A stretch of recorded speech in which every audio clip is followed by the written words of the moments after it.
Good. Hello, Keshav. Good afternoon, sir. The participants are listening me or not?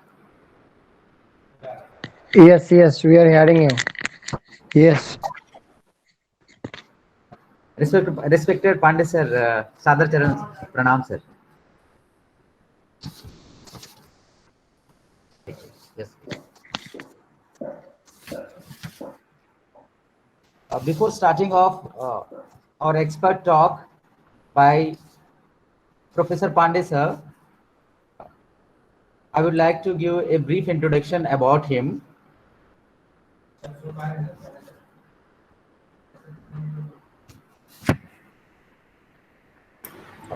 Sir, are you hearing me?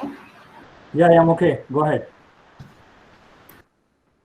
Professor Ravin Morning, Pandey. Mohan. Professor Ravin Pandey is a professor and chair of physics at the Michigan Technological University, Houghton. He received his PhD from University of Manitoba, Canada.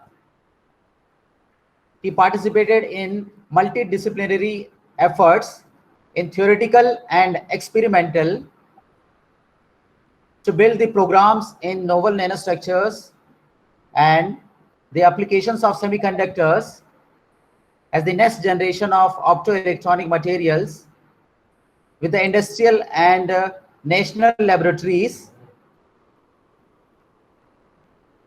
He is the author of more than 200 plus publications, co-organized and participated in several conferences in the area of materials physics and nanoscale, nanoscience. Uh, we we met Pandey sir in the year 2013. Since then, and in the same year, uh, with the collaboration of Michigan Tech, means Pandey sir, we organized an international conference workshop, and he guided us a lot along with Professor Rodrigo Garcia Amorim, who was postdoc fellow under his guidance at that time, and since then uh, we are collaborated with him. Whenever he visited to India and to Raipur, he uh, he expelled time, and we meet with him, and he guides us a lot about the work is going on in the right time, and and and and the things and the materials on which we are working guided us. And since then, in the last year, one more workshops we have already been organized, and right now this is the third one, but this time this is an online workshop. So, and before meeting with Pandey sir, we had no any kind of publication belonging to density functional theory, and then after since 2015, our publications started in the field of density functional theory, and with his kind guidance, in this year in 2020, so far we have published 5 research papers only in this year. So we are very grateful to our respected Pandey sir, and thank you a lot, sir, for your kind guidance, and we respect you to and expect you to please keep it and guide us for a long time.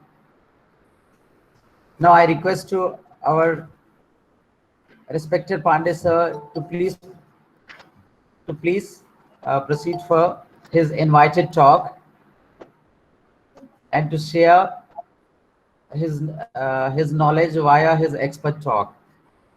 Sir, Thank you, please. Keshav. Again, as Keshav said, I have been working with Bhilai Group, Respected especially sir, Dr. Verma. respected sir, Papa, excuse me, sir. Our director, sir, just joined right now. Sure. Sir, namaskar. Dr. Deshmukh. Sir, namaskar. Hello. Yeah, Hi, I can audible. hear you. Please go ahead. Sir, a very good afternoon. Namaskar. Yes. This is the early morning, sir. Yes, sir. I welcome Professor Ravindra Pandey, sir, for our very good, beautiful session. And since last 2-3 days, we are talking about you. And definitely this session is to be based from your side so that our participant will go through the all particulars of the nano areas. I once again welcome on behalf of in person and from the institute side that you have given your valuable time for our workshop. Thank you sir, thank you very much. और कभी बीच में एक बार visit करिए sir जब भी आप आए तो so Sure, that sir. really good meeting for that. Yeah, we'll do Once it. again, Thank I you. welcome you. Thank you, Mary sir. Thank So you, as director. like Keshav, Dr. Verma, Dr. Deshmukh said, is I've been working with a group headed by Dr. Verma at Shankaracharya for a long time. Keshav didn't mention, there's also a reason for me to visit Bhilai because Bhilai is my sasural. And you had to go and visit your sasural once in a while. So it has been a great sort of collaborative effort. And like Keshav said, this is the third in a row, the workshop we have been doing it. So personally, I prefer to come and really engage with you, especially the students. But well, we have a new normal state. So let's go on and see. So what I do is, this is, I was told, geared towards more device physics. So I'll pick up some of the examples of the work in electron transport to show you what can be done. And this work, one of the students has done almost about 6 or 7 years ago. So let's go on and do it. So Keshav, I'm going to share my screen and turn off video, okay?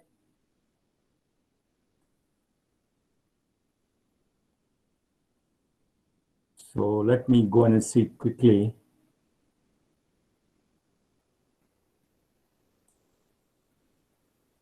Screen.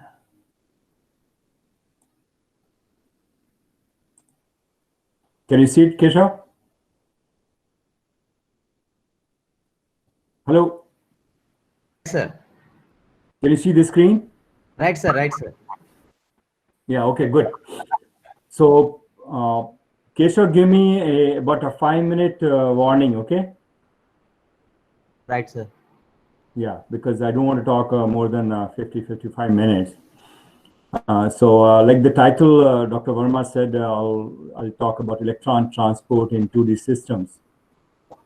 And this is the work. Let me see if I can get by Shalia Zong, one of the students. Rodrigo, I think Rodrigo gave a talk in the workshop. He worked with me and he moved to now Brazil. Alex Rocha is advisor, Doug Banier, Goshu Wang, and Dr. Shashi Karna from the lab. So just to show you where I am, actually this is early morning, 6 a.m. because Dr. Verma really twisted my arm to give this talk. So I had to get up early and then be ready. So Michigan Tech is very close to the Lake Superior, which you can see.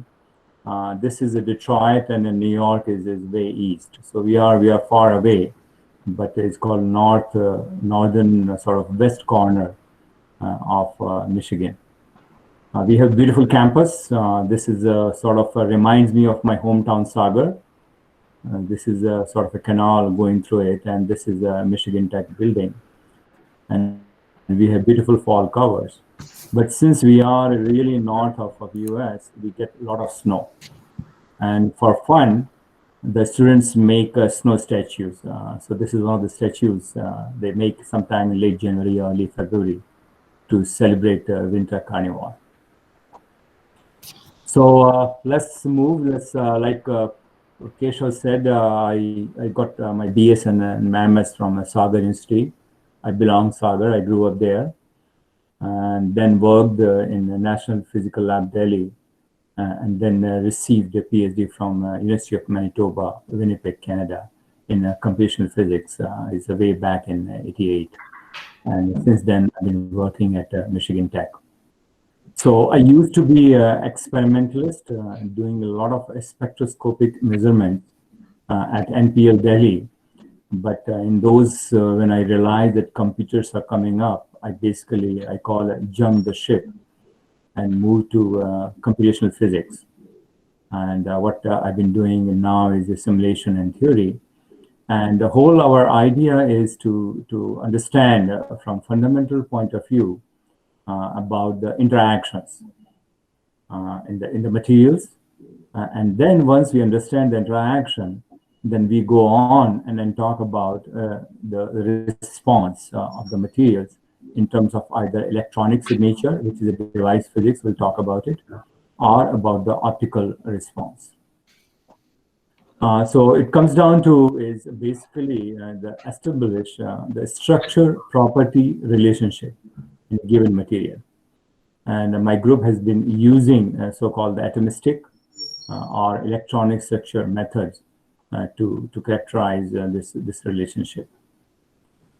We've been working on crystals, especially the bulk crystals, then to clusters, nanostructures, 2D materials, and now is what we have is nanobio world, which is my current interest in terms of the biomolecular electronics.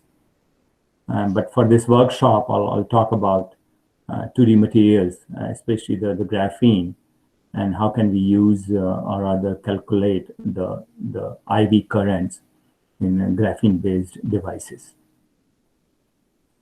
So a little background we'll talk about, I think is, if I remember, Dr. Deshpande has talked about density functional theory. So I'll skip it and just give a brief, sort of 1 or 2 slides about the exchange and coefficient functional form, and then move to Green's function method where we calculate the current voltage characteristics from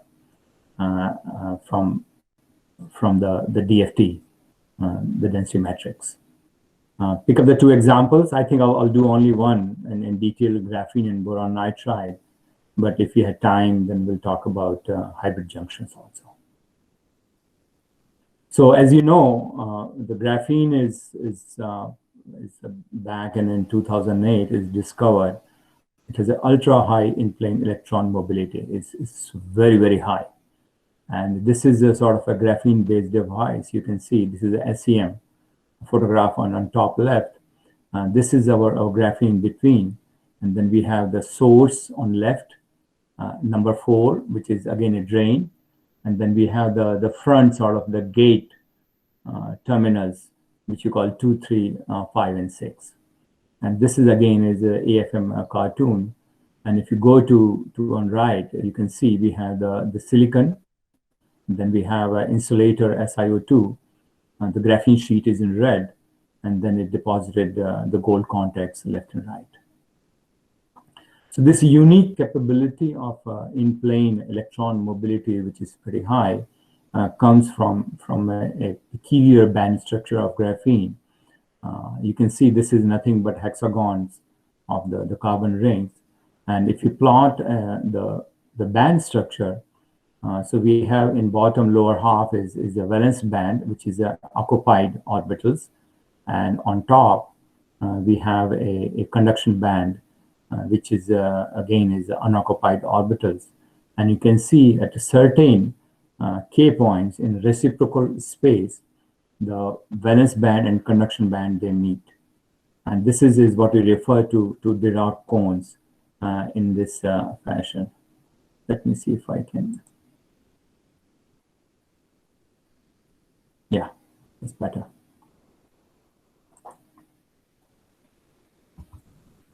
So this are some of the Dirac cones on these points where they meet, and that's why we have this ultra high electron mobility.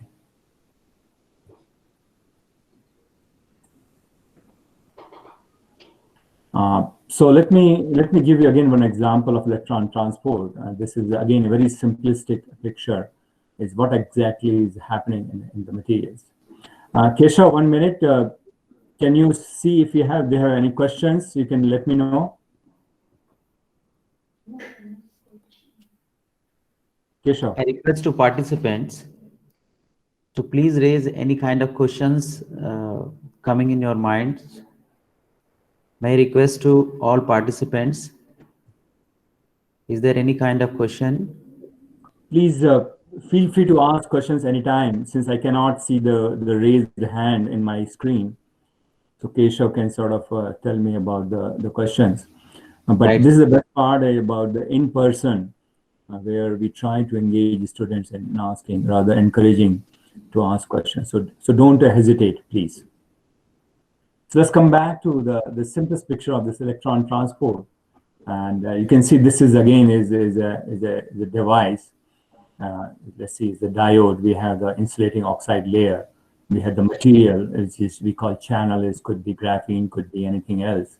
And then we have source and drain contacts. So if I pictorially, in terms of the physics, I represent the device in this left-hand side figure. So what we have in terms of the energy levels, so we are getting in the quantum physics thing, is we have an energy level of this channel material. It could be graphene. And we have the left contact and the right contact. And what we have is applied voltage is 0. So you can see here it is going to take a time, or rather the energy for electron to go from left to right only when this energy level is aligned with our contact energy levels. Now this is a finite regime, so that's why we have represented by the sort of eigenvalue or simple line. But for the contacts left and right, they are semi-infinite. So what they're represented by called the contact, the gamma functions. So watch on the right, we have the current versus the voltage. And what you can see here is at 0 volt, the current is 0. So once I move to apply the voltage, so slowly, if you can see, the dot moves on right, and also because of the voltage, the left contact, the level sort of moves up and right comes down. So this is under the influence of electric field, of the realignment of the energy levels. That's what happens. You go further. Again, there is some movement on the left and right, and again, but there is still not completely aligned the left contact with our channel material, and the current is still 0. But once they align, you can see especially the red dot here, it moves fast and gives you the current, because once they align, the electron hops to the channel material and then hops to the right contact to giving you larger increase of current. So this is a very simplistic sort of a picture of our device, and what it does tell that under the influence of electric field, we have a realignment of the contact energy levels with the channel material that gives rise to the current. Now, again,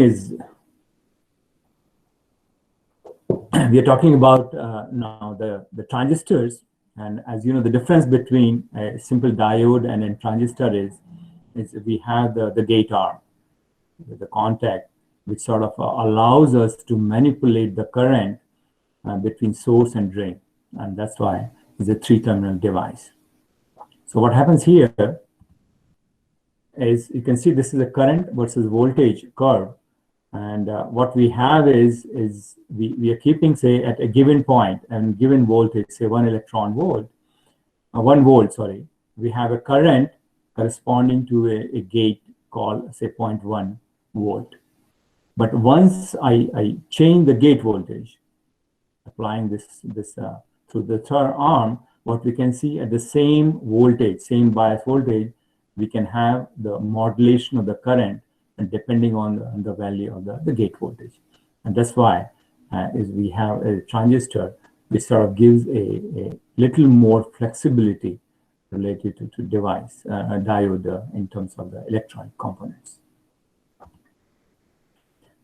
So again, this is just what I said, is basically the gate bias does affect the shape of the current carrying channel through, we call the field effect, which sort of changes the channel current.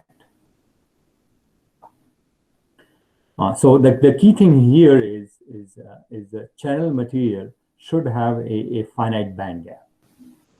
And then only we can sort of manipulate the current by applying the gate voltage. So this is one of the prerequisites of the material to be a semiconductor with a small band gap in order to use in transistors.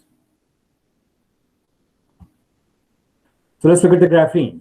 So graphene, what we know is again a zero gap material, but the scientists have found a way to induce a gap which can be used then in terms of the transistors. So what they have done is they have taken a bilayer graphene and simply applied the electric field perpendicular to the surface. And what they find is, if you look at the 0 volt case, the bilayer graphene, we have two Dirac cones, is a zero gap material. But once you apply the finite electric field perpendicular to the plane, you open up the gap. And that's why then you can use a bilayer graphene for transistor-based devices. This is again an optical microscopy image, and this is a cross-sectional here for the bilayer graphene. You can see here source drain on left. This is the top gate, and this is the shadow is the bilayer graphene, which again represents in this cartoon in the two black lines.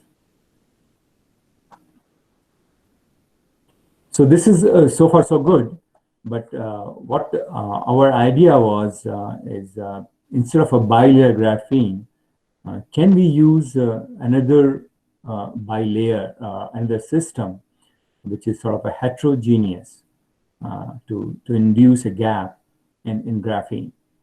And we thought about the system called boron nitride monolayer. And the reason being is the graphene and boron nitride, the structural properties are very much similar.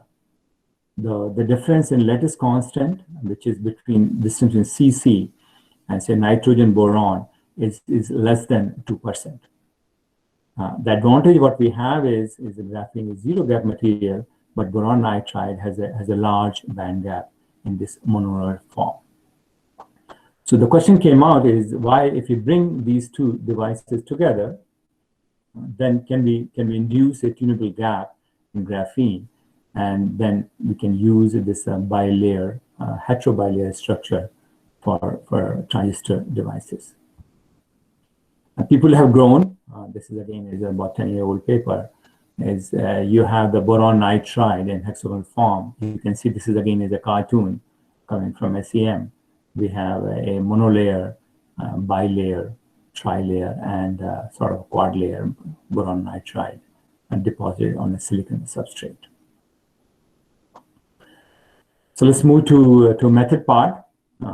So we'll talk about basically is the CSR program package we've been using, which you know now uses the so-called DZPT orbital basis set, which is not very accurate enough, but is fast enough to give us a decent results in terms of the physics and chemistry of the system. So let me take a few minutes and talk about the functional form, and especially in this layered systems, the importance of using van der Waals interaction terms.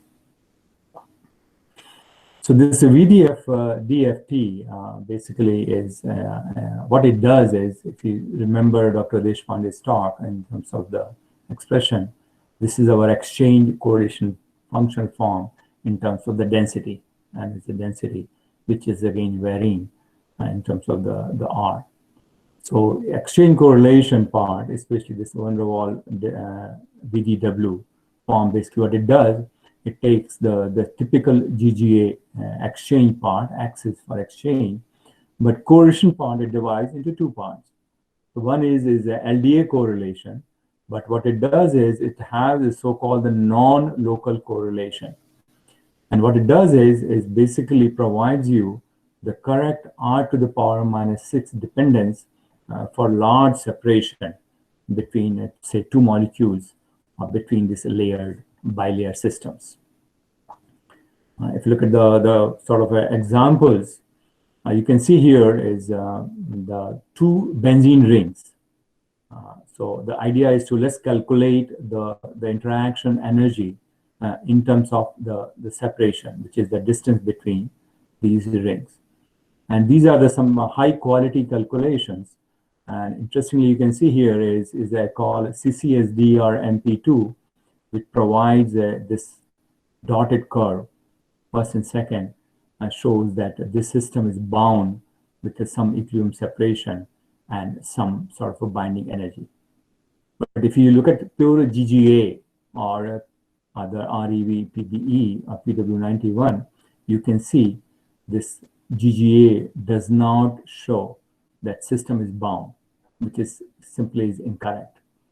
But once we introduce this VDW form, we can say sort of is again gives a sort of a qualitatively correct results for these two benzene rings.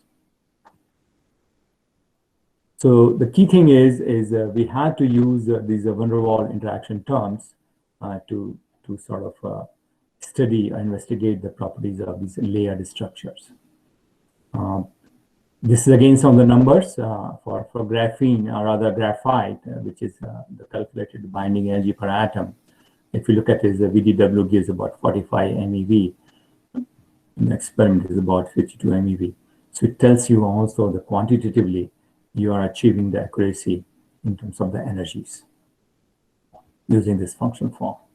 And the reason again is this interlayer bonding in layered structure is dominated by van der Waal forces. And then we had to use this function form for the layered materials. The bonding is van der Waals type. Any questions so far? Sir, may I ask one question? Please go ahead. Yeah, sir. How do we decide that now I have to use van der Waals functional or in comparison to other functional like GGA or LDA? Good point. So first thing is, see, again, you have to use, I call intuition, the educated guess. So educated guess is going to be, is if you look at the material, what kind of bonding the material is going to be. Okay, is material is going to be, say, ionic bonding, then definitely you don't need VDW form. You know, suppose you're talking about zinc oxide. Okay, so GGA is pretty good enough. But once you move to so-called the molecular solids or the graphite systems, here the bonding is, so you have the intraplane between carbon-carbon, is pretty strong covalent bond. But once you have the second layer, so this interplanar bonding is dominated by so-called van der Waal interactions. Okay, and the criteria is, if you look at this slide, whenever you have the distance more than 3 angstrom between two atoms, it tells you this is a van der Waal interaction. Because ionic or covalent bonds, the bond distance is about 2.1, 1.9, 1.5 angstrom. Yes. Okay. So that means when I am bringing, say, two planar structures, then I simply use van der Waals function. No need to use separately for first of all I optimize sheet for say GGA, and then I will use van der Waals. I can simply use van der Waals function. Yes, but always I'll tell you in my last slide is what I do. I believe in doing incremental steps. Okay. First, let's not worry about the accuracy. Okay. First, let's see, can I understand the physics and chemistry of the system? Yes. So I tell my students, the first calculation always you do using LDA. And the reason is LDA is very, very fast. So Yes. you're going to have a wrong or incorrect the bond length or energies, but at least you understand the system. Okay. So use LDA or GGA parameters then, and then you start doing the highly accurate Yes. calculation. Because van der Waals functional form, VDW, takes a lot of time. So always do either GGA, and once you know your numbers are going to be wrong, but at least the physics is going to be right. And then you take the GGA structure and do VDW calculations. Okay. Okay? Sir, Step by step. Okay. Sir, Thanks. Dr. Yeah. Thanks. Sir, Dr. Divya R. Prakash asked a question. Lattice mismatch less than 2% is acceptable for all heterostructure junctions or little more? Divya, I'll show you. We again use a trick. And the trick is called a commensurate lattice approximation. So we design a supercell in such a way that the mismatch is minimum. So then I'll show you when you talk about electron transport, when we have a lattice mismatch between gold 111 and X-ray graphene monolayer. Okay? Divya is okay? Sir, Jyotirmoy Dev asked why LDA DFT result is more close to van der Waals DFT. Wonderful. And this is we call remember we believe in fortune. So this is simply a fortuitous result which we call arises due to cancellation of errors. So LDA physics is not right, but somehow it gives you right answer. Okay? Okay. Thank you. Right. Yeah, because you can see here is especially the graphite system in this slide. Here I'm looking at this graphene boron nitride bilayer system. Okay, and this GGA curve is in red. You can see it's far away from either LDA or VDW curves. Yes, yes. And it shows here is the GGA binding is very, very small related to VDW or LDA. But LDA being incorrect functional form, it gives a sort of correct answer. It's a simple cancellation of errors. So this works only for the graphite system for LDA, but it does not work for other ionic or semi-ionic systems. Okay? Okay, sir. Thank you. Thank you, sir. Any other questions? No, sir. Good. So let's proceed. And we talk about now the band structure, because that's our interest is being a device physicist, we had to really play with the band structure and density of states to get an idea about how good the material is going to be for a particular device. So you can see here is we are looking at the pristine graphene monolayer. So this is K points, K, gamma, MK, and this is the energy.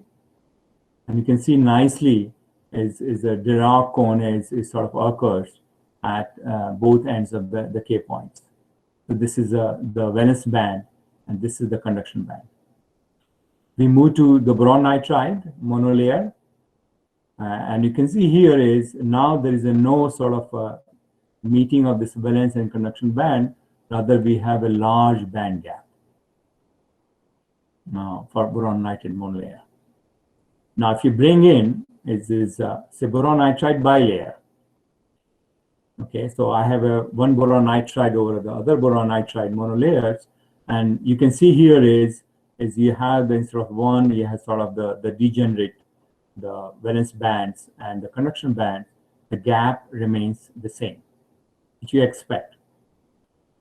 Come to the left, we have now graphene boron nitride, the hybrid case, and you can see here is this is more or less same as you can see K point. It appears to be, sort of a zero band gap bilayer system. But if I zoom in at this K point, what you can see that instead of meeting the thing, we have a very small but finite band gap. Okay. So it comes down to is when we have a graphene boron nitride bilayer system, the boron nitride, the presence of boron nitride is inducing a gap in graphene. Okay, so that's a one result. The question now asked is, what is happening? Why do we have a gap? So you have to understand the physics behind it. So what here we plotted is called valence band charge density. So you have the bilayer system. So you have the carbon-carbon, and then you have boron-nitrogen, and then it's repetitive. So you can see is one carbon atom is with the boron, but the other carbon atom is going to be over nitrogen. Boron nitride, look at the left, is basically the semi-ionic material because of boron and nitrogen, the electronegativity difference, and this is a heteroatom monolayer. We have a nice nitrogen, sort of a localized charge density, comes to again a boron, which is an electron deficient material or element, and again is a nitrogen and boron. But on right, we have a graphene, and you can see it has a more or less sort of the uniform electron density. So what is happening here is if this carbon sees, say, boron, and the other carbon sees the nitrogen, we are going to have a inhomogeneous charge distribution in the carbon lattice. And once we have this inhomogeneous charge distribution, there is going to be opening of the gap and in graphene. So when we did this thing, say, aha, it makes sense. But how to prove it is we do have a inhomogeneous charge density. So always remember is whenever you have some results, you think about doing a experiment, which is a computer experiment, not experiment, but computer experiment. So anybody can guess is what kind of experiment did we do to prove that we do have a inhomogeneous charge distribution in the carbon lattice? Participants, any guess?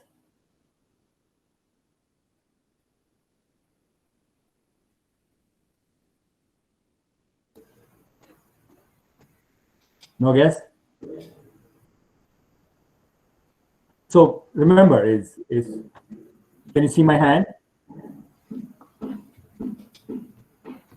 So we have a bilayer case. And what I say is this boron nitride induces the distribution, a symmetric distribution in carbon lattice. But this is my equilibrium configuration.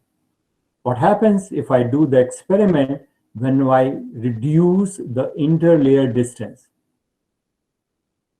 So what I expect is as I reduce the interlayer distance, my gap is going to open more and more because now boron nitride is much more closer to graphene or carbon atoms. Let's see what happens. You can see here is I call this strain. So this is the equilibrium configuration at 0 of the graphene boron nitride bilayer system. Now I tend to squeeze in. I reduce the distance. So you can see if you reduce the distance, it goes up to say 10%, the gap opens up, almost 100%. So we can say is indeed is the boron nitride induces a symmetric charge distribution in the graphene lattice. Now in order to prove further, we do the same thing for the boron nitride bilayer system. And you can see here the reference case, the gap does not change at all. Okay, so always I tell students, in order to prove what you have sort of you can see or what you can find in terms of the interpretation, to always devise a experiment to sort of confirm it. So in a nutshell, is what is coming out is really this strong interplanar interaction induces this asymmetric charge distribution, which opens up the band gap. Any questions so far?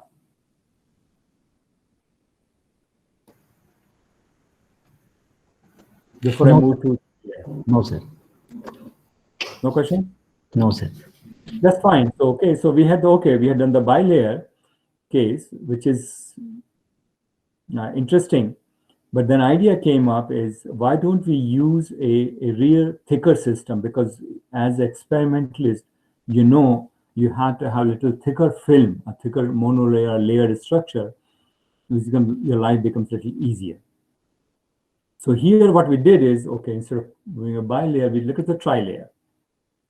And what we picked up the two systems, and whole idea is if we pick up the boron nitride in the middle and have up and down graphene, or vice versa, we pick up the graphene and we have up and down boron nitride. And this for fun, is just to see, is can we tailor the properties of these tri-layer system, or can we find is in this case, since we have the boron nitride up and down, is going to be dictated by boron nitride, or in this case, we have graphene up and down is going to be dictated by graphene. So these are the things, is typically we have the van der Waal level of DFT exchange coefficient function. Then we have calculate structural properties, look at the effect of electric field, and then do the transport.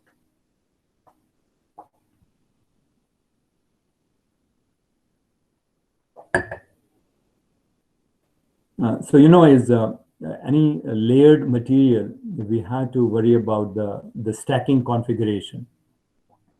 And you can have stacking, all kind of stacking, is a Bernal stacking coming out ABA, or simply on top of each other, AAA we call it, or display is called ABC. So you do the calculation to find out which stacking has a lower energy, which we call as the equilibrium configuration for the given system. And in this case, it's the ABA system. Same thing with boron nitride, graphene, boron nitride. So once we have it, the good equilibrium configuration, and now we look at the band structure. And as you suspect, the graphene, boron nitride graphene, is basically dominated by the graphene. But if you look at the boron nitride, graphene synergy boron nitride, we have a finite band gap, this thing. So we expect boron nitride to dominate for this material. DOS again confirms what we have seen. The graphene boron nitride graphene system is basically the total DOS is in black, shows a zero gap sort of a tri-layer system, but we have a finite gap, and in black you can see for boron nitride graphene boron nitride system. So let's move to now look at the charge density. And interestingly, we see graphene again is that dominates in terms of the valence charge density for the boron nitride sandwich between graphene system. And same thing we find is the boron nitride, graphene, boron nitride, the graphene is dominating. So this is a little different than what we expect, because we are expecting the boron nitride density to be dominated, but we see the valence is still graphene that takes over. So the question comes down to now is in terms of the electron transport properties, do we find a similar results or dissimilar results? That's going to be the question. So we do is before we do transport, we look at simply the electric field effect. So we apply the electric field to tri-layer perpendicular to the system, and we go from 0 to 1 volt. And always remember is the electric field we are applying over a nanometer distance. Okay, so you have to worry about the so-called, in device physics we have called breakdown field. where the system breaks, simply. And in most of the nanomaterials, I personally prefer to use about 1 volt per nanometer related to other numbers. So this is well within the breakdown region of any devices. Interestingly, you can see here is the boron nitride, graphene boron nitride. It doesn't change much. It is similar to like a bilayer system. But for the graphene, boron nitride graphene, we defy a modulation of the gap with the electric field. And this modulation depends on what kind of stacking we have for the system. So this is a little different than what you expect. So let's summarize that the graphene boron nitride graphene is more or less a zero gap material. They have very, very small gap. And that sort of allows us to have the modulation of the gap when we apply the electric field. And we can definitely say is a stacking dependent a topology dependent of this tri-layer system. On the other hand, we have again a larger gap for boron nitride, graphene boron nitride, but that's why there is no modulation occurs in this material.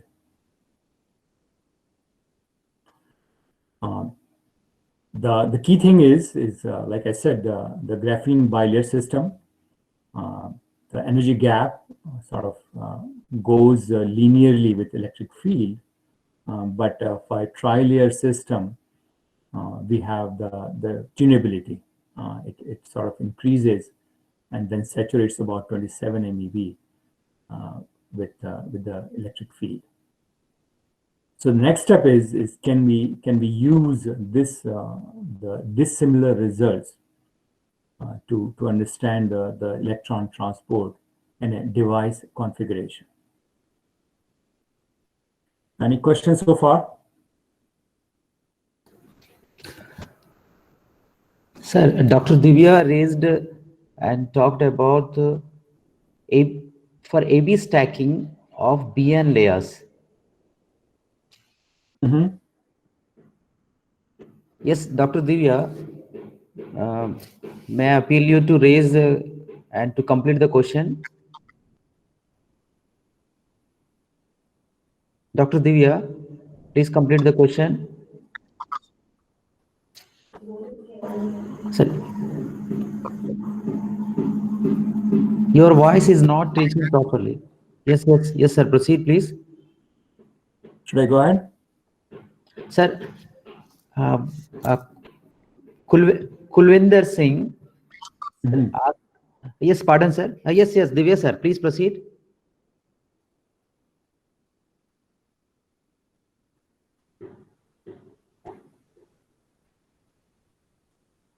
Divya, sir. Okay, sir. Kulwinder asked that the electrode materials affect the transport properties. Sorry, how the electrode materials affect the transport properties from the perspective of device application. Good, Kulwinder. I think you asked the question. I'm going to give answer now. And this also relates to Divya's question about the lattice mismatch. Okay.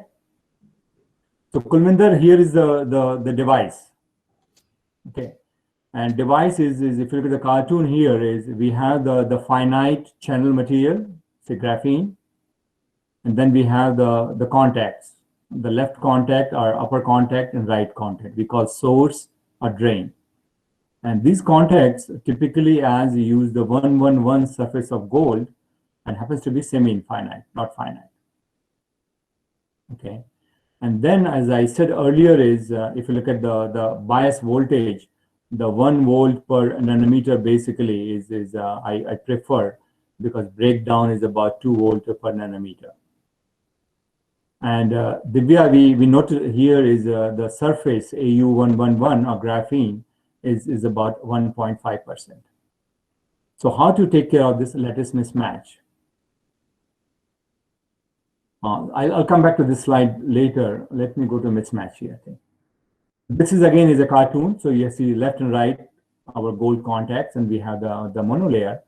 And if I look at the lattice constant, the gold is about 5 angstrom, the graphene is about 2.5, and boron nitride is about, again, 2.5. So what we do, we design a supercell. In a sense, if I double the graphene or boron nitride to make it 2 by 2, but keep my contact gold as a 1 by 1.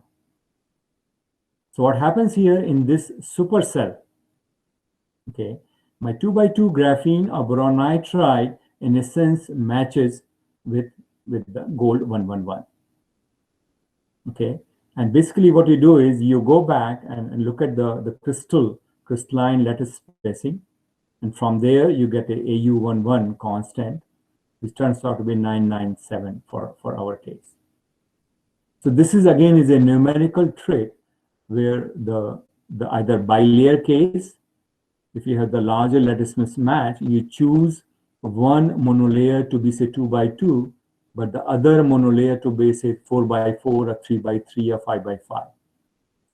So moving from primitive unit cell to supercell approach sort of gives you the way to handle the lattice mismatch.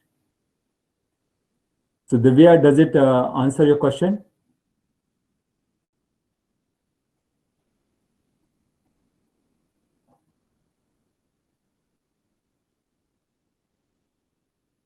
Keshav, no response?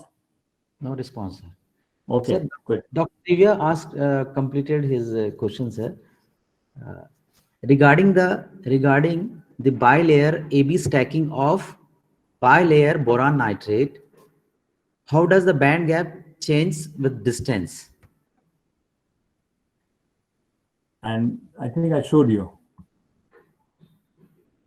You expect, because it's a boron nitride bilayer case. Okay, so nothing should change because simply you're going from monolayer to bilayer to trilayer. There's a slide here. So the boron nitride bilayer, the band gap is more or less same. Okay.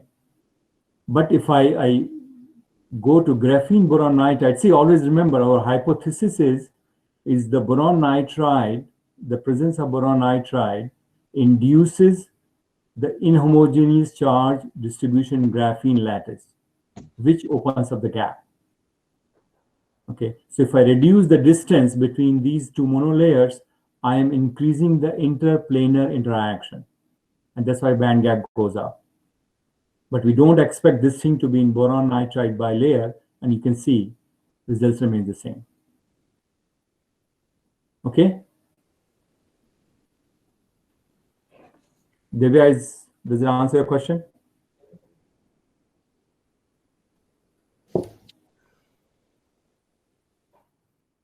Sir, one more question is, does not, sir, actually Divya sir's microphone is not working properly because of his commenting in a chat box. Does not, next question is, does not BN introduces inhomogeneity? In where? See, boron nitride bilayer is not going to induce because it's a boron nitrogen interaction. Inhomogeneity comes out when you have a dissimilar monolayers. Okay. This is the same material. So you're going from monolayer boron nitride, bilayer, trilayer, and then boron nitride crystalline solid. The bonding is going to be the same. Okay? Right, sir. Let's move on now to Kulvinder's question about electron transport. What we do here is, this is again is a cartoon about the slide. What we are, we have the finite quantum region for, we call scattering region for the material, channel material, which is graphene. And we have these, the gold or the contact sort of a semi-infinite left and right leads. So whole idea is how to take or how to incorporate this effect of the contact or the response of the contact in our Hamiltonian for the channel material, like graphene. And so this is an iterative process, and I think you would learn in trans siesta, which I looking at the schedule for tomorrow. So what it does is the current basically comes down to, in terms of this contact gamma L, gamma R function, and this is simply the Fermi distribution function, which sort of takes care of the thermal broadening. So once you have the iterative solution, you can see is basically you are incorporating the contact effects in the Hamiltonian slowly in terms of this response functions. So Kulwinder, here's the case. Like you said, you asked is the contact and the channel material. How do we know what the distance and what the material, what kind of property is going to be dependent on? So the first thing is how does this contact material, a contact atom, interact with our channel material? And what we do, we calculate the so-called the binding energy or total energy system by varying the distance, in this case between AU and say carbon or boron or nitrogen. And you can see at some point for graphene is a very, very shallow curve, is coming about say 3.1, but boron nitride is little larger, say 3.15 or 3.16. So you can see the dependence of the contact gold on different sort of monolayers. Or vice versa, if I choose the graphene same, I can vary sort of the contact material, gold, platinum, silver, or aluminum, and then recalculate this distance to get the equilibrium device configuration. So does it answer your question, Kulwinder?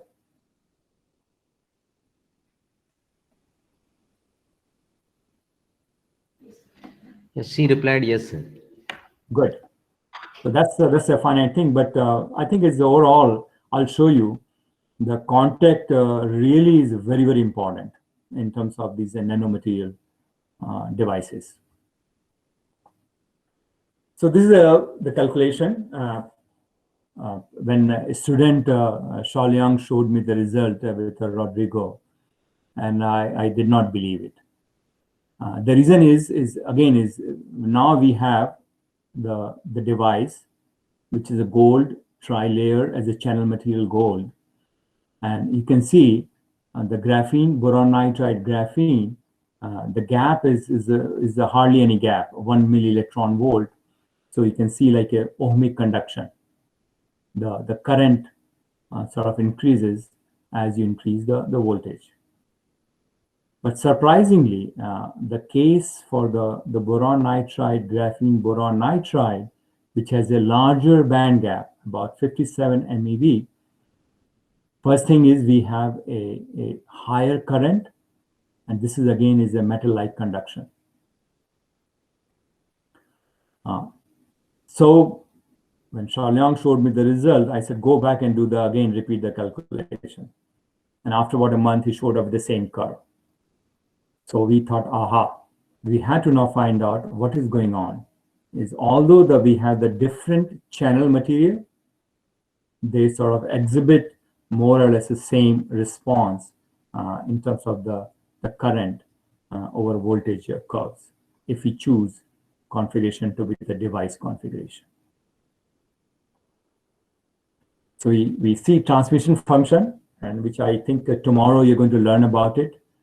This is more or less related to the density of the states. And you can see on left, this is when we do not have any voltage.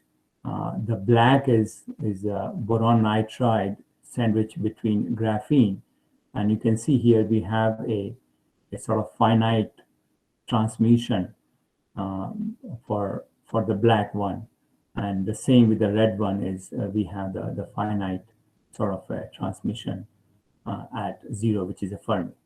So it does tell us that both tri-layer system are going to induce or show the metal-like conduction. But when we apply the voltage, And we find is instead of almost zero thing, the whole thing shifts. And near Fermi, this is our bias window, we again have a finite but substantial transmission and magnitude, which you can see the current increases from 0 to 0.6. So summary is comes out to be is tri-layers show a metal-like conduction irrespective of the band gap, because this is a zero field gap material, but we have a other material which is higher, gives a higher current with a gap. So this is a really interesting result. So the question comes back is what happens to at the interface. And interface I'm talking about between the contact gold and this boron nitride or graphene tri-layer systems. So we dug deeper and we thought, let's look at the chemical bonding at the interface. So look at the left curve. We have a graphene, boron nitride graphene, and is sandwiched with our left and right contacts. And surprisingly, you can see there's a strong gold carbon bond is coming up. Okay.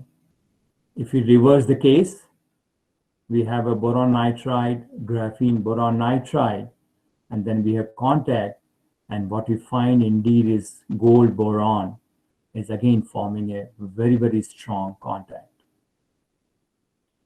So for this device configuration, either we have a strong bonding between gold or carbon or gold and boron.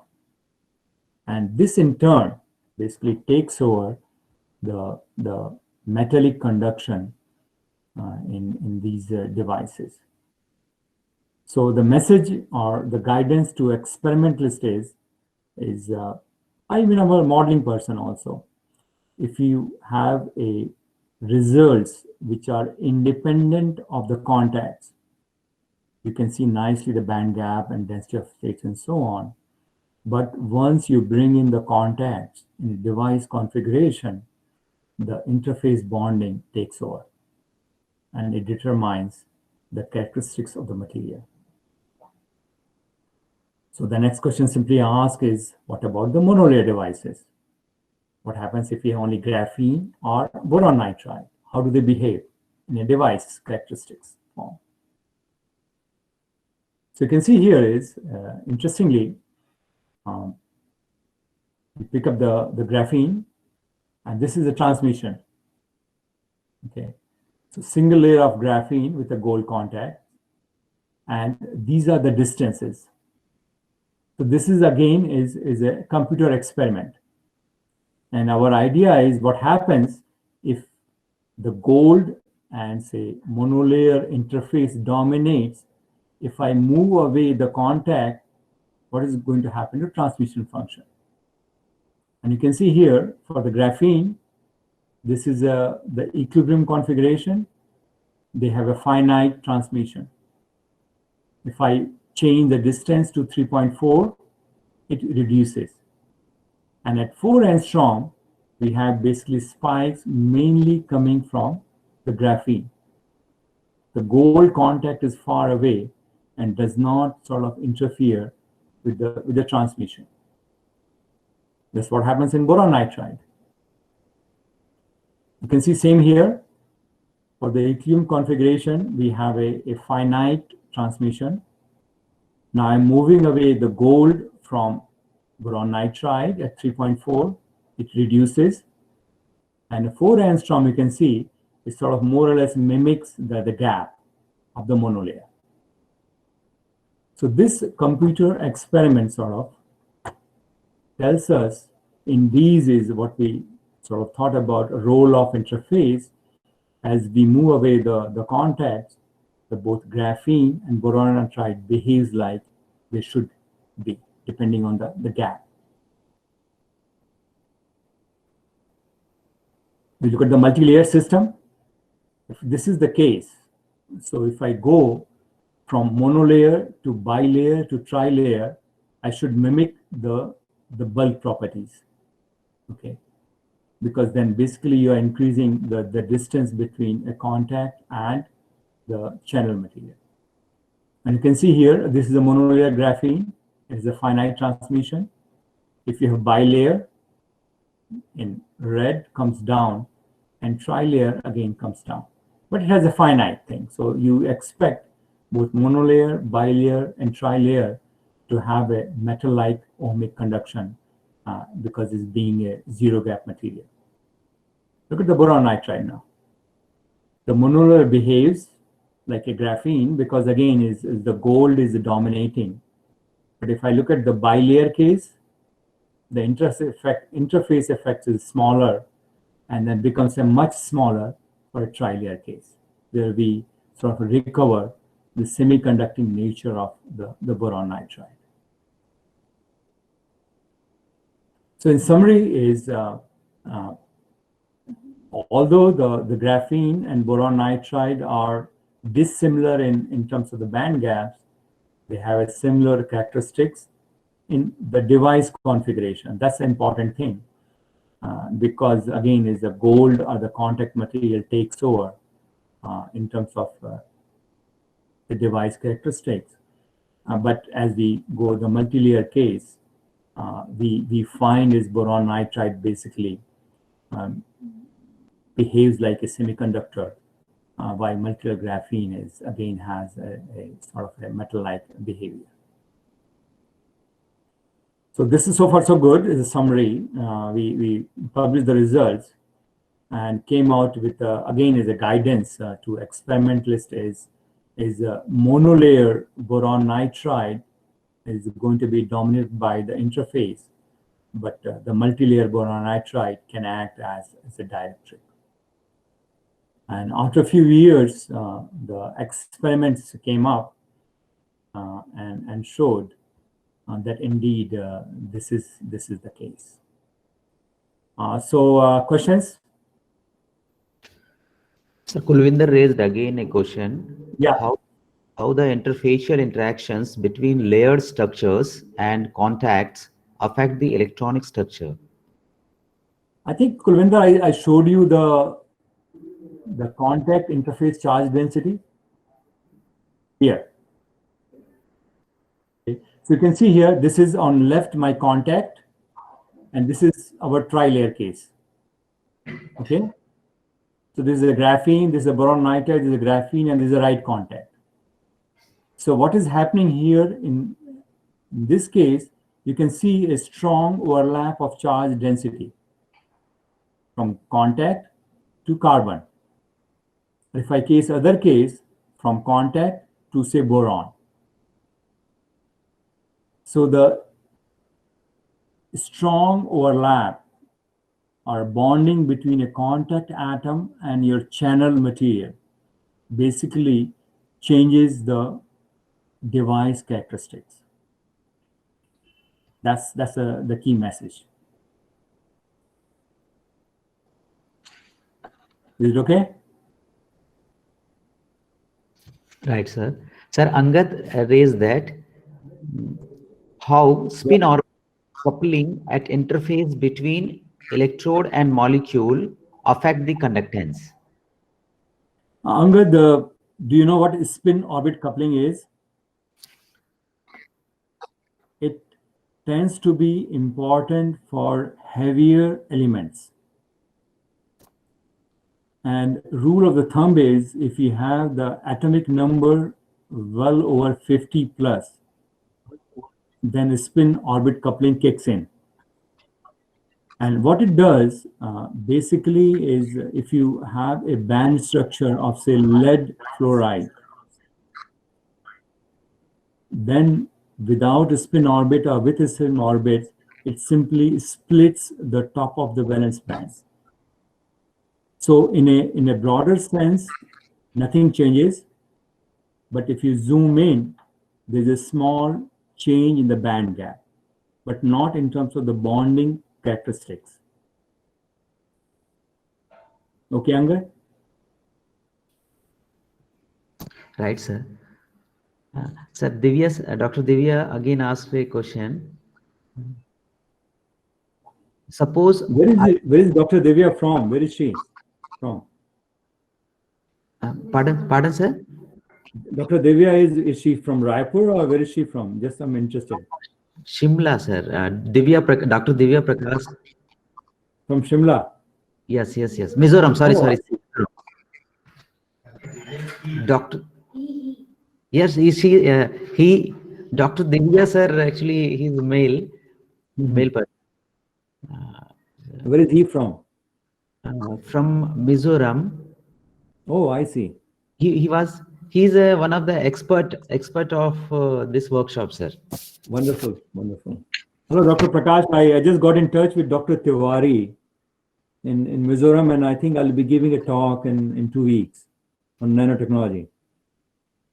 Sir, he is from Pachunga University College. I see. So I'm in touch with Mizoram University. Send me an email. I'll give you the reference. Okay, go ahead, Dr. Divya.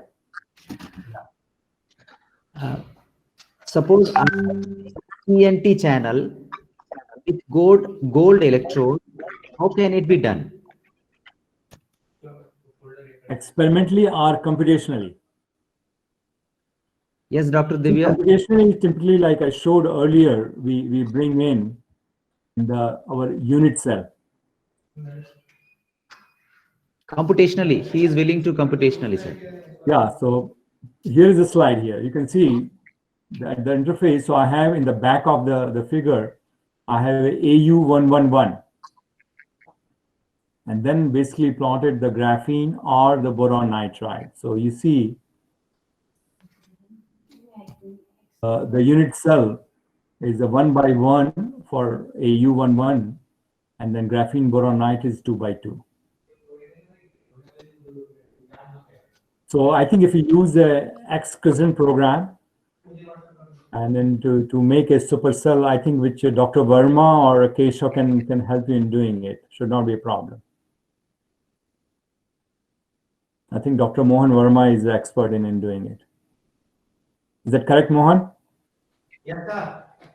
Yeah. So Dr. Divya, please contact Dr. Mohan. Yes, sir. Okay. Right, sir.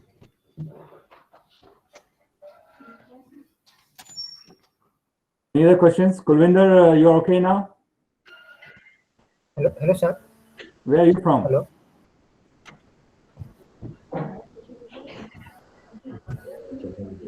Hello, sir. Kulvinder, where are you from?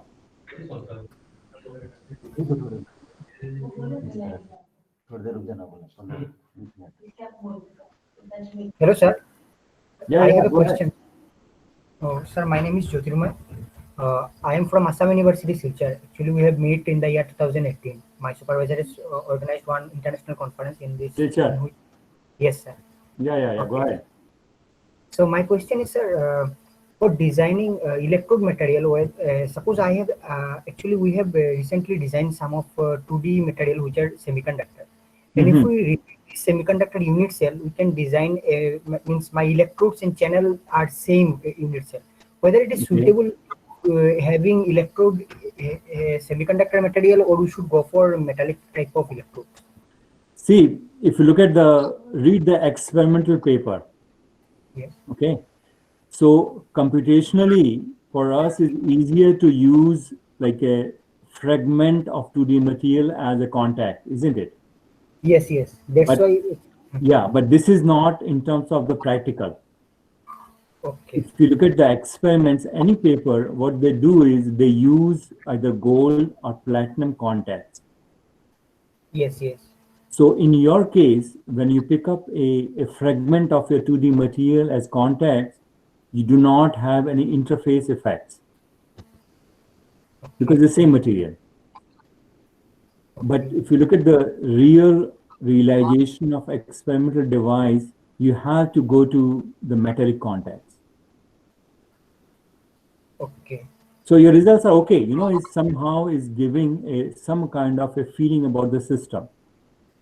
but they are not in terms of experimentally can be realized or fabricated. Okay. Okay. Second thing is what you can do is if you have the problem with the gold contact, you can always use graphene as a left and right hand contact. Because Yes, sir. graphene is much faster to run.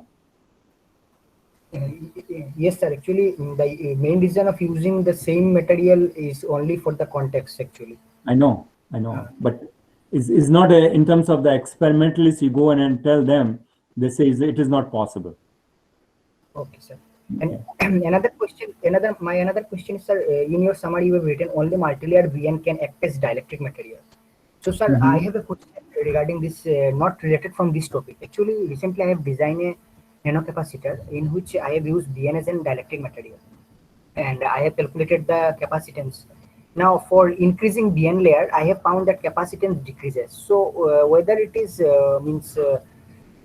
useful that with the increase of dielectric capacitance decreases, means I have actually now I want to complete this work, but I am actually in a confusion situation that whether my result is good or not, because if I consider only one monolayer BN, then the capacitance value is showing very good, very high. But when I increase the BN layers, it decreases significantly. So what happens here is always remember, as you increase the multi-layer system, you are basically approaching the bulk limit. Yes. Okay.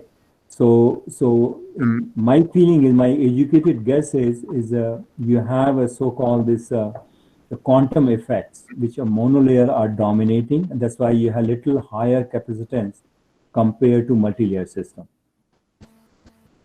Okay, but you can do the similar experiment. Instead of a boron nitride monolayer, you can pick up any other monolayer, say graphene.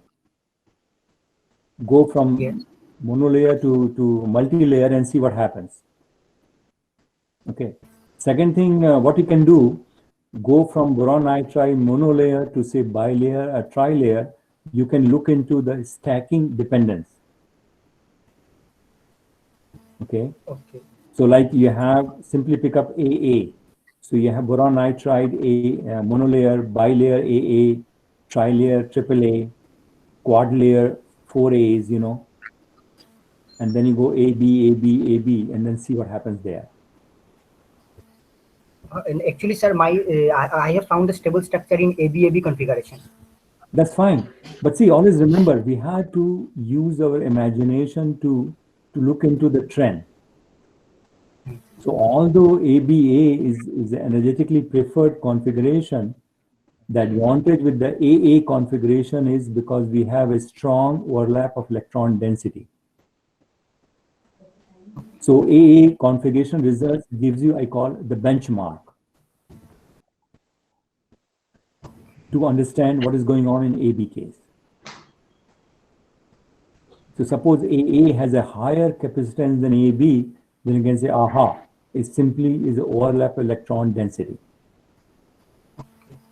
You see my point? Yes. So always think about doing some benchmark calculation for fun, but don't tell your advisor.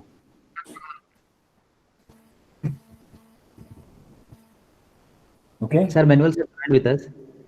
Oh, hello, Dr. Rethio. How are you, sir?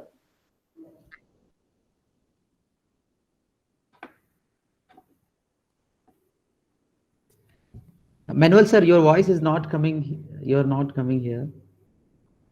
Manuel sir, please check.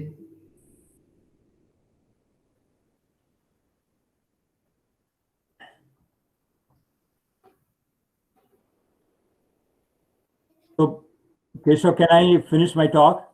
Right, sir. Right, sir. Right. Sir.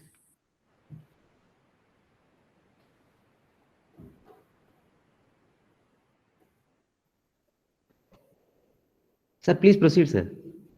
Yeah. So this is the last few slides. I think I talked enough. So always remember is theory and experiment. The impression we have is experiment comes first and then theory comes later. But here is one of the examples. is the other way around. Is back in 1974, Aviram and Ratner, they had this molecule, and they calculated this device characteristics, current and voltage. In terms of this device, they had a molecule and they attached the gold contacts. And after about 30 odd years, in 2009, the device was sort of realized. So this is a kind of a good news I always tell the students. If you are doing a simulation and theory, we do have a predictive power. And once we do it, then experiments are going to follow it. So don't feel that the theory follows the experiment. This is one of the examples where is the other way around. So this is the summary is which I tell, I think, in every workshop is you have to start with the formulating the problem, choose the model. As I commented in one of the questions, they start with a very basic approximation to understand what is going on, and then move to the accurate functional forms. Always remember is coming from, especially from India, is what kind of computational resources we have. So you can go to Siesta, which is much faster, or there is a code called Golem, which is again faster but less accurate. And then you have Quantum Espresso or VAST, which takes a lot of time, but a little more accurate calculation. The codes are there. And then I saw from schedule, and I believe Dr. Verma and Dr. Rachna and Keshav basically emphasize on the analysis of the results in terms of the weight discharge, effective mass, potential, and the strain electric field effects. And always I suggest prepare, at least you have to see where are you to your group or to your research advisor, at least one PowerPoint slides, kind of a summary every week to keep you updated what is going on. And finally, what I suggest, what is missing from the young students, they don't read. So reading of scientific literature is very, very important. Just before you go to bed, just read one paper without even understanding what is the physics and chemistry. The advantage is you know how to write a paper, and especially you also know, become aware of how to present your results. So this is reading is very, very important.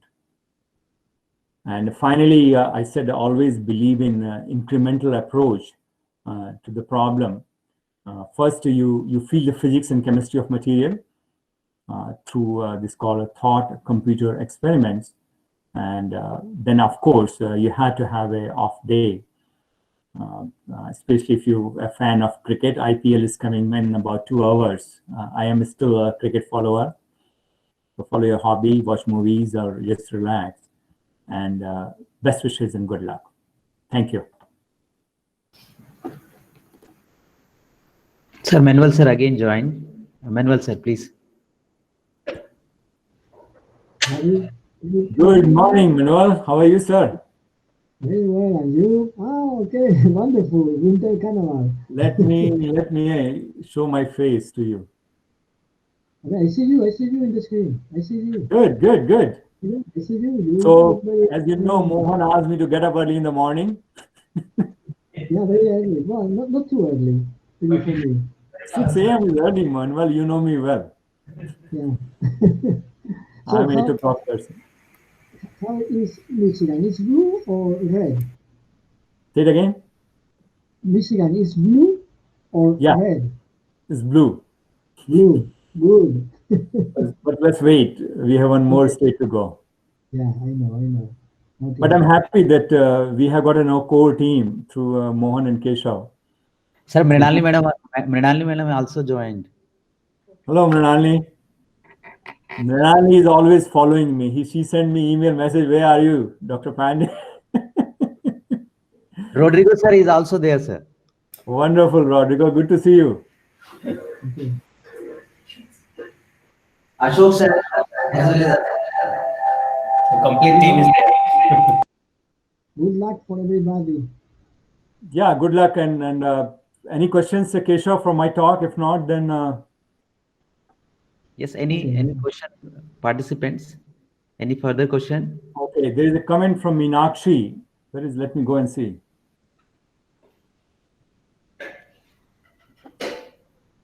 Software virtual nanolab atomistic toolkit in this regard. Yeah, Meenakshi, this is virtual software. ATK is pretty good, but always I don't know. It is expensive. I believe in free scientific software. So, but if you have access to it, it gives a very nice results. Especially a group at Gwalior by Dr. Anurag Srivastav. They've been doing virtual ATK very well. So if you have access to it, go ahead and use it. Okay. Any further question? And always remember is Dr. Rethu, Dr. Rodrigo, Dr. Mrinalini, all of us have our email addresses. Yeah, My email address is there. If you do Ravi Pandey, Michigan, Google, so I'll show up. Dr. Verma is there. So we always willing to provide you the any questions you have. I can write my email address right away.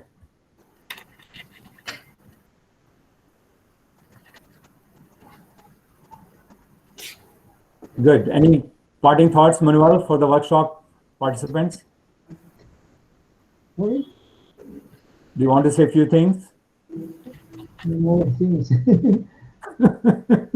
enjoy your talk. I could follow your talk, more or less half of the talk, but Good. I enjoy. Manuel sir delivered a first expert talk, sir. Yeah, I know, I saw it. So that's You good. were sleeping at that time, I guess. Mrinalini, any word of wisdom to students?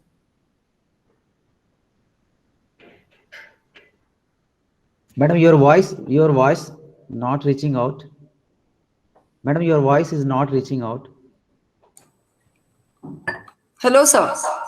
Right, madam. Any word of wisdom to students? Sir, I have provided my email ID. So if Good. they have doubts, they can easily contact me. They ask any question. I'm ready to help them. So again, let me thank you, Dr. Verma. Is really instrumental in doing it. I really admire his capacity, sitting at Shankaracharya and doing all these wonderful things. Again, Keshav and Dr. Rachna, I have not seen her face. Rachna is around. Thank you, sir.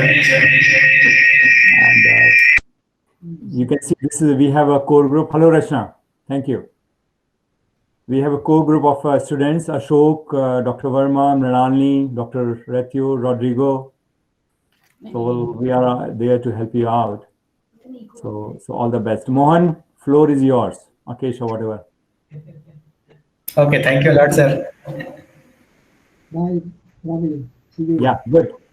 So Mohan and Manuel, Ashok, just a quick thing. I was in Delhi about a week ago, and we may have a follow-up workshop. So I'll get in touch with you. Okay? Yes, sir. Okay, take care. All the best. Bye-bye.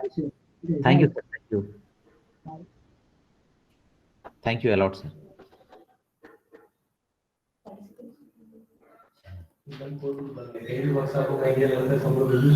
On behalf of the organizing committee, I thank to the experts and the participants who joined in this expert talk. Thank you for your kind patience. Thank you a lot. We'll meet again on tomorrow. There is an expert talk by Dr. Munima B. Saharia, madam, on the topic defects in interface structure, a DFT study. And then after we have another talk by our coordinator, sir, Dr. Mohan L. Verma, on modeling of polymeric materials, DFT approach. By following, we have lab 5 on transport properties, and at last, meditation session. We are sending a feedback link, and please, by filling, send to us. Thank you for your kind patience and cooperation. Thank you, participants.